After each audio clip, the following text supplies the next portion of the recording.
Krishna, Hare Hare, Hare Rama, Rama Rama, Hare Hare, Hare Krishna, Krishna Krishna, Hare Hare. And now, Chapter 33, The Marriage of Samba.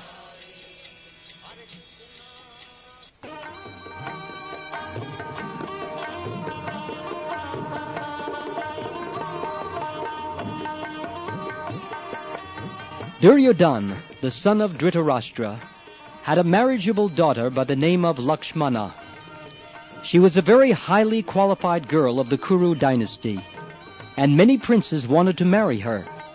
In such cases, the Svayamvara ceremony is held, so that the girl may select her husband according to her own choice. In Lakshmana's Svayamvara assembly, when the girl was to select her husband, Samba appeared. He was the son of Krishna by Jambavati, one of Lord Krishna's chief wives. This son Samba was so named because he was a pet child and always lived close to his mother. The name Samba indicates a son who is very much his mother's pet. Amba means mother, and Sa means with. So this special name was given to him because he always remained with his mother. He was also known as Jambavati Sutta for the same reason. As previously explained, all the sons of Krishna were as qualified as their great father, Lord Krishna.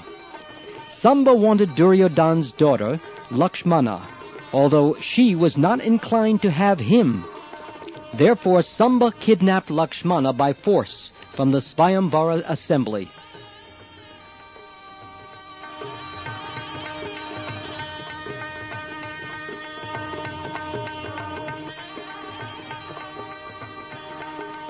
Because Samba took Lakshmana away from the assembly by force, all the members of the Kuru dynasty, such as Dhritarashtra, Bhishma, Vidura, Ujjain, and Arjun, thought it an insult to their family tradition that the boy Samba could possibly have kidnapped their daughter. All of them knew that Lakshmana was not at all inclined to select him as a husband, and that she was not given the chance to select her own husband. Instead, she was forcibly taken away by this boy. Therefore, they decided that he must be punished. They unanimously declared that he was most impudent and had degraded the Kuru's family tradition. Therefore, all of them, under the counsel of the elderly members of the Kuru family, decided to arrest the boy but not kill him. They concluded that the girl could not be married to any other than Samba, since she had already been touched by him. According to the Vedic system, once being used by some boy, a girl cannot be married or given to another boy. Nor would anyone agree to marry a girl who had already thus associated with another boy. The elderly members of the family, such as Bhishma, wanted to arrest him.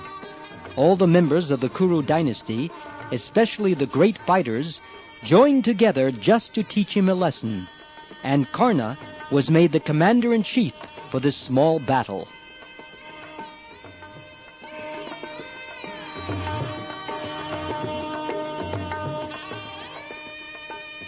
While making the plan to arrest Samba, the Kurus counseled amongst themselves that upon his arrest, the members of the Yadu dynasty would be very angry with them.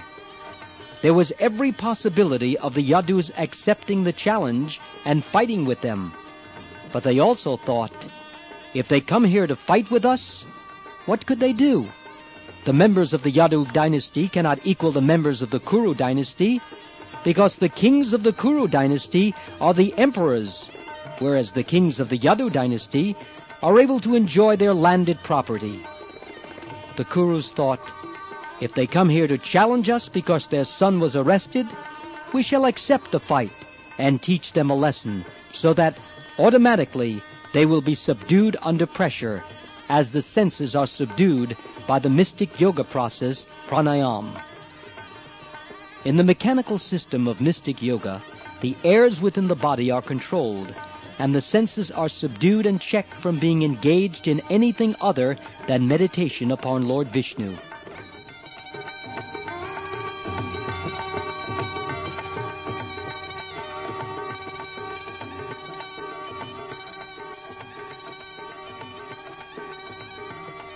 After consultation, and after receiving permission from the elderly members of the Kuru dynasty, such as Bhishma and Dhritarashtra, 5 great warriors, Karna, Shal, Bhurishrava, Yajnaketu, and Duryodhan, the father of the girl, all Maharatis, and guided by the great fighter Bhishma Dev, attempted to arrest the boy Samba.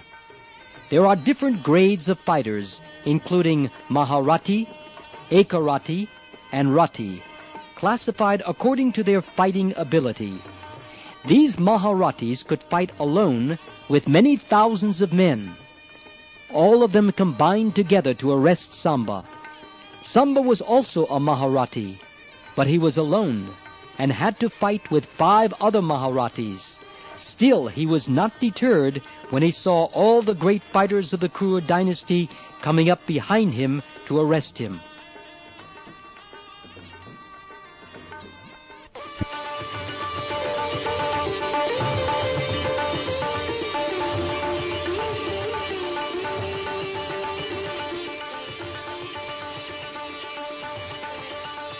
Alone, he turned towards them and took his nice bow, posing exactly as a lion stands adamant in the face of other animals. Karna, leading the party, challenged Samba. "Why are you fleeing? Just stand and we shall teach you a lesson." When challenged by another Kshatriya to stand and fight, a Kshatriya cannot go away. He must fight. Therefore, as soon as Samba accepted the challenge and stood alone before them, he was overpowered by showers of arrows thrown by all the great warriors. A lion is never afraid of being chased by many wolves and jackals. Similarly, Samba, the glorious son of the Yadu dynasty, endowed with inconceivable potencies as the son of Lord Krishna, became very angry at the warriors of the Kuru dynasty for improperly using arrows against him.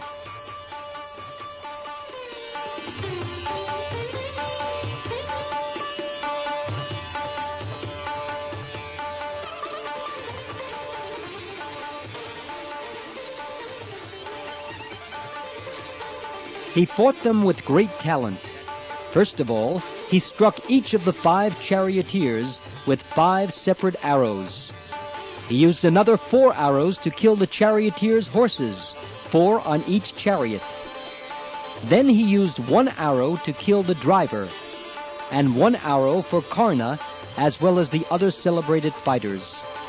While Samba so diligently fought alone with the 5 great warriors, they all appreciated the boy's inconceivable potency. Even in the midst of fighting, they admitted frankly that this boy Samba was wonderful. But the fighting was conducted in the Kshatriya spirit, so all together, although it was improper, they obliged Samba to get down from his chariot, now broken to pieces. Of the 5 warriors, 4 took care to kill Samba's 4 horses, and one of them managed to cut the string of Samba's bow so that he could no longer fight with them. In this way, with great difficulty, and after a severe fight, they deprived Samba of his chariot and were able to arrest him. Thus the warriors of the Kuru dynasty accepted their great victory and took their daughter Lakshmana away from him. Thereafter they entered the city of Hastinapur in great triumph.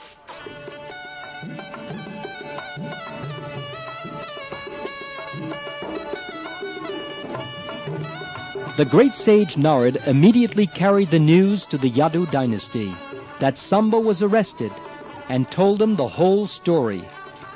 The members of the Yadu dynasty became very angry at Samba's being arrested, and improperly so, by 5 warriors. Now, with the permission of the head of the Yadu dynasty's king, Ugrasen, they prepared to attack the capital city of the Kuru dynasty.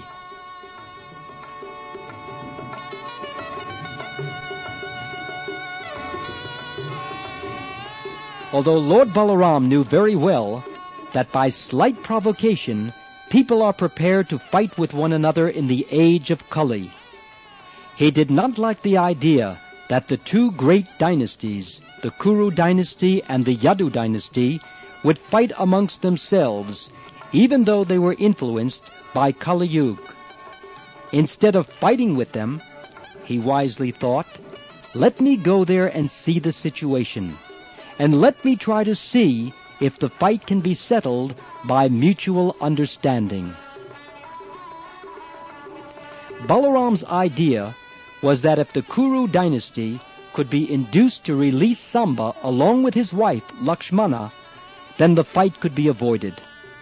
He therefore immediately arranged for a nice chariot to go to Hastinapur, accompanied by learned priests and Brahmins, as well as by some of the elderly members of the Yadu dynasty. He was confident that the members of the Kuru dynasty would agree to the marriage and avoid fighting amongst themselves.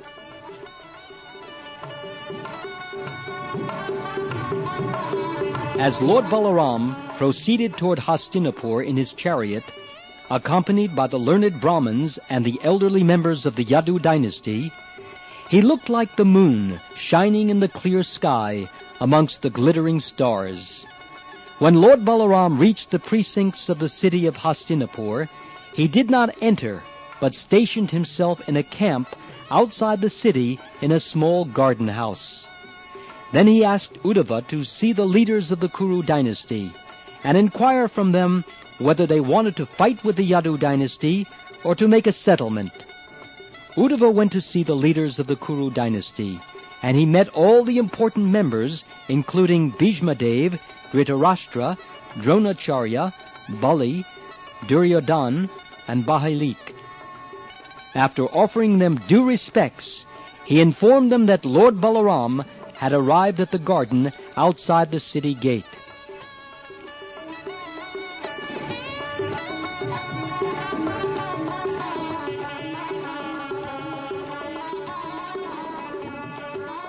The leaders of the Kuru dynasty, especially Dhritarashtra and Duryodhan, were joyful because they knew very well that Lord Balaram was a great well-wisher of their family. There were no bounds to their joy on hearing the news, and so they immediately welcomed Uddhava. In order to properly receive Lord Balaram, they all took in their hands auspicious paraphernalia for his reception, and went to see him outside the city gate. According to their respective positions, they welcomed Lord Balaram by giving him in charity nice cows and arghya, or an assortment of articles such as arti water, sweet preparations of honey, butter, etc., and flowers and garlands scented with pulp. Because all of them knew the exalted position of Lord Balaram as the Supreme Personality of Godhead, they bowed their heads before the Lord with great respect.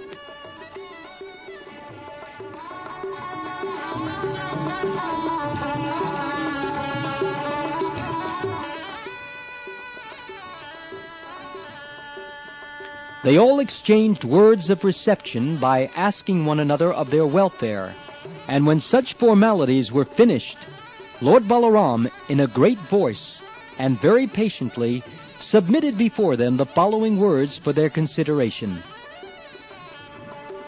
My dear friends, this time I have come to you as a messenger, with the order of the all-powerful King Ugrasen. Please, therefore, hear the order with attention and great care. Without wasting a single moment, please try to carry out the order. King Ugrasen knows very well that you warriors of the Kuru dynasty improperly fought with the pious Samba, who was alone, and that with great difficulty and unrighteous tactics you have arrested him. We have all heard the news, but we are not very agitated because we are most intimately related to each other. I do not think we should disturb our good relationship. We should continue our friendship without any unnecessary fighting. Please, therefore, immediately release Samba and bring him along with his wife Lakshmana before me.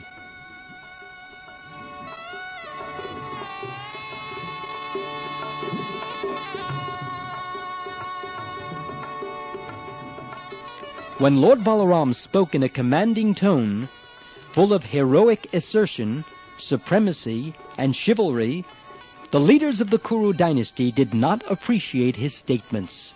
Rather, all of them became agitated, and with great anger they said, "Hello, these words are very astonishing, but quite befitting the age of Kali. Otherwise, how could Balaram speak so vituperatively? The language and tone used by Balaram are simply abusive, and due to the influence of this age, it appears that the shoes befitting the feet want to rise to the top of the head where the helmet is worn. We are connected with the Yadu dynasty by marriage, and because of this, they have been given the chance to come live with us, dine with us, and sleep with us. Now they are taking advantage of these privileges. They had practically no position before we gave them a position of our kingdom to rule, and now they are trying to command us. We have allowed the Yadu dynasty to use the royal insignias, like the whisk, fan, conch shell, white umbrella, crown, royal throne, sitting place, bedstead, and everything befitting the royal order. They should not have used such royal paraphernalia in our presence, but we did not check them due to our family relationships. Now, they have the audacity to order us to do things. Well, this is enough of their impudence. We cannot allow them to do any more of these things, nor shall we allow them to use these royal insignias. It would be best to take all these things away. It is improper to feed a snake with milk, since such merciful activities simply increase his venom. The Yadu dynasty is now trying to go against those who have fed them so nicely. Their flourishing condition is due to our gifts and merciful behavior, and still they are so shameless that they are trying to order us. How regrettable are all these activities. No one in the world can enjoy anything if the members of the Kuru dynasty, like Bhishma, Dronacharya, and Arjuna, do not allow them to.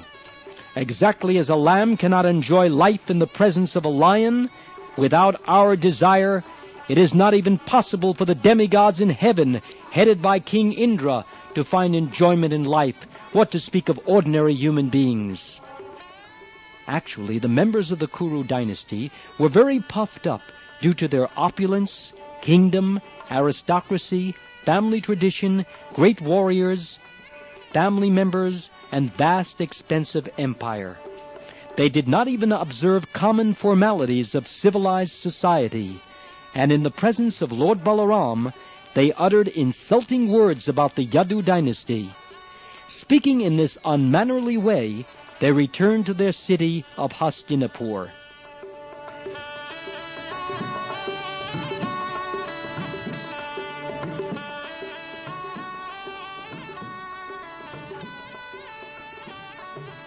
Although Lord Balaram patiently heard their insulting words and simply observed their uncivil behavior, from his appearance it was clear that he was burning with anger and was thinking of retaliating with great vengeance.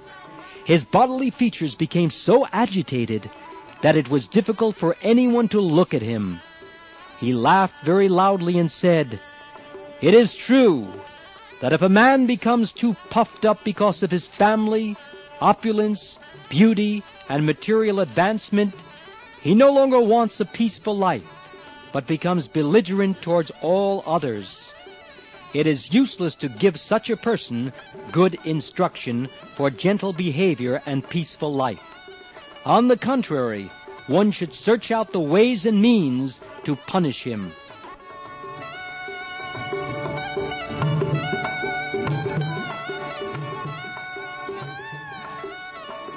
Generally, due to material opulence, a man becomes exactly like an animal.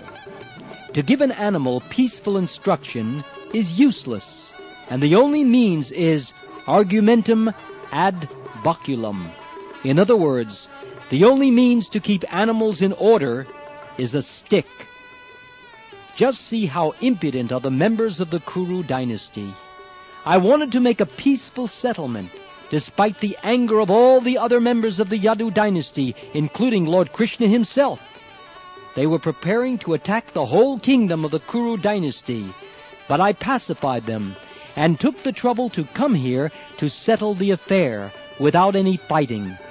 Yet these rascals behave like this? It is clear that they do not want a peaceful settlement, for they are factually warmongers. With great pride, they have repeatedly insulted me by calling the Yadu dynasty ill names.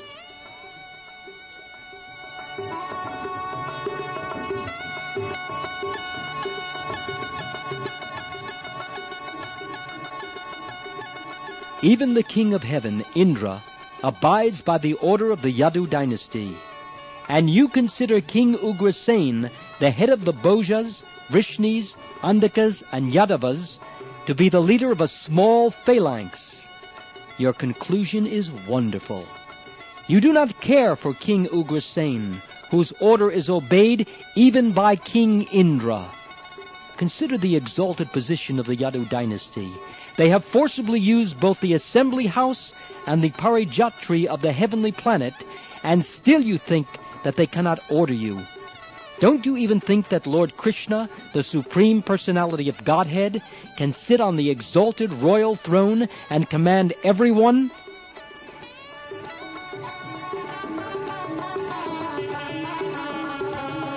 All right, if your thinking is like that, you deserve to be taught a very good lesson. You have thought it wise that the royal insignias, like the whisk, fan, white umbrella, royal throne, and other princely paraphernalia, not be used by the Yadu dynasty. Does this mean that even Lord Krishna, the Lord of the whole creation and the husband of the goddess of fortune, cannot use this royal paraphernalia? The dust of Krishna's lotus feet is worshipped by all the great demigods. The Ganges water inundates the whole world, and since it emanates from his lotus feet, its banks have turned into great places of pilgrimage. The principal deities of all planets engage in his service and consider themselves most fortunate to take the dust of the lotus feet of Krishna on their helmets. Great demigods like Lord Brahma, Lord Shiva, and even the goddess of fortune and I are simply plenary parts of his spiritual identity, and still you think that he is not fit to use the royal insignia or even sit on the royal throne.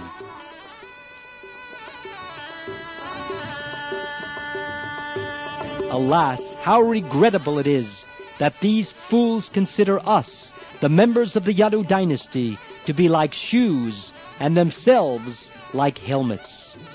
It is clear now that these leaders of the Kuru dynasty have become mad over their worldly possessions and opulence. Every statement they made was full of crazy proposals. I should immediately take them to task and bring them to their senses. If I do not take steps against them, it will be improper on my part. Therefore, on this very day, I shall rid the whole world of any trace of the Kuru dynasty. I shall finish them off immediately. While talking like this, Lord Balaram seemed so furious that he looked as if he could burn the whole cosmic creation to ashes. He stood up steadily and, taking his plow in his hand, began striking the earth with it, separating the whole city of Hastinapur from the earth, and then began to drag the city toward the flowing water of the river Ganges. This caused a great tremor throughout Hastinapur, as if there had been an earthquake, and it seemed that the whole city would be dismantled.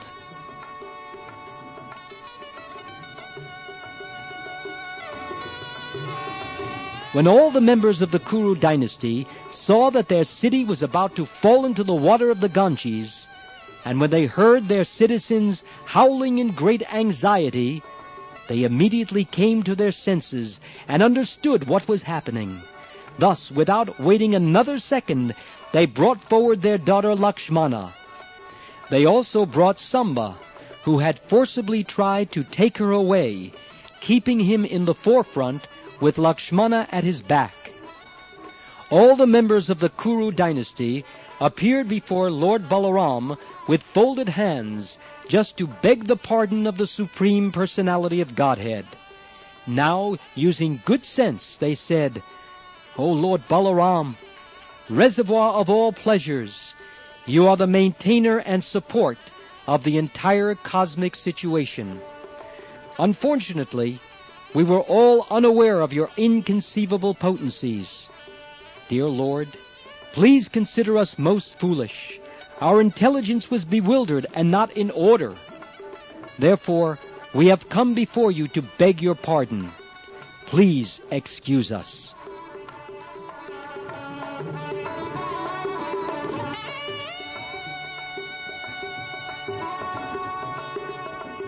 You are the original creator, sustainer, and annihilator of the whole cosmic manifestation, and still your position is always transcendental. O all-powerful Lord, great sages speak about you. You are the original puppeteer, and everything in the world is just like your toy. O unlimited one, you have a hold on everything, and like child's play, you hold all the planetary systems on your head. When the time for dissolution comes, you close up the whole cosmic manifestation within yourself. At that time, nothing remains but yourself, lying in the causal ocean as Mahavishnu. Our dear Lord, you have appeared on this earth in your transcendental body, just for the maintenance of the cosmic situation. You are above all anger, envy, and enmity.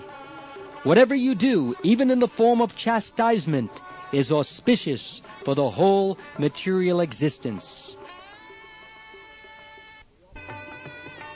We offer our respectful obeisances unto you, because you are the imperishable Supreme Personality of Godhead, the reservoir of all opulences and potencies. O Creator of innumerable universes, let us fall down and offer you our respectful obeisances again and again. We are now completely surrendered unto you. Please, therefore, be merciful upon us and give us your protection.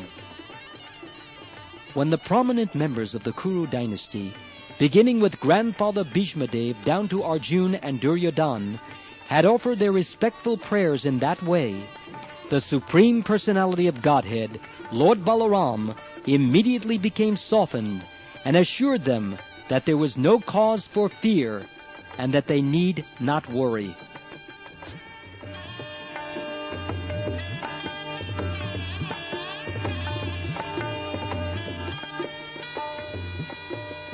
For the most part, it was the practice of the Kshatriya kings to inaugurate some kind of fighting between the parties of the bride and bridegroom before the marriage. When Samba forcibly took away Lakshmana, the elderly members of the Kuru dynasty were pleased to see that he was actually the suitable match for her. In order to see his personal strength, however, they fought with him, and without respect for the regulations of fighting, they all arrested him. When the Yadu dynasty decided to release Samba from the confinement of the Kurus, Lord Balaram came personally to settle the matter, and as a powerful Kshatriya, he ordered them to free Samba immediately. The Kauravas were superficially insulted by this order, so they challenged Lord Balaram's power. They simply wanted to see him exhibit his inconceivable strength. Thus, with great pleasure, they handed over their daughter to Samba, and the whole matter was settled.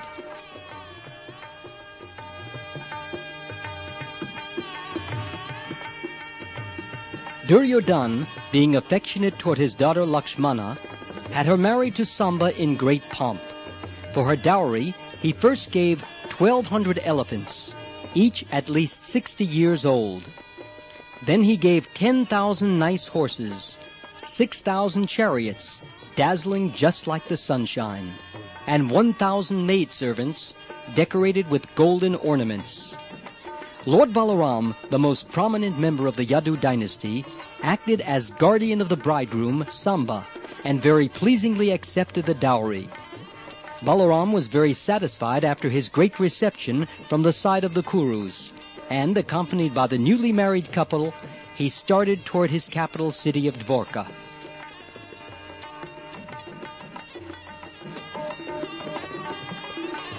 Lord Balaram triumphantly reached Dvorka, where he met with many citizens who were all his devotees and friends. When they all assembled, Lord Balaram narrated the whole story of the marriage, and they were astonished to hear how Balaram had made the city of Hastinapur tremble. It is confirmed by Shukdev Goswami that the site of Hastinapur is now known as New Delhi, and the river flowing through the city is called the Yamuna, although in those days it was known as the Ganges. From authorities like Jiva Goswami, it is also confirmed that the Ganges and Yamuna are the same river, flowing in different courses. The part of the Ganges which flows through Hastinapur to the area of Vrindavan is called the Yamuna, because it is sanctified by the transcendental pastimes of Lord Krishna. The part of Hastinapur which slopes toward the Yamuna becomes inundated during the rainy season and reminds everyone of Lord Balaram's threatening to cast the city into the Ganges. Thus ends the Bhakti-Vedanta purport of the second volume, 33rd chapter of Krishna, the marriage of Samba.